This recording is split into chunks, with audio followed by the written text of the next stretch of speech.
Menteri Pariwisata Bapak Yogi Amir mengapresiasi kegiatan Tour de Singkara 2016. Berikut laporan dari tim kami.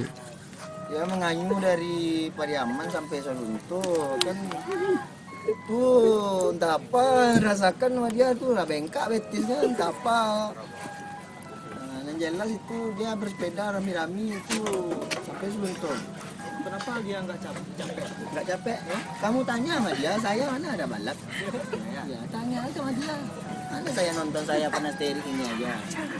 Apakah tak jatuh dia licin? Nah, kalau jatuh dia tuh resiko dia. Pak, satu lagi Pak, bagaimana tentang acaranya di sini Pak? Bagaimana Pak dengan acara hiburannya Pak? Kalau acara bagus saya lihat.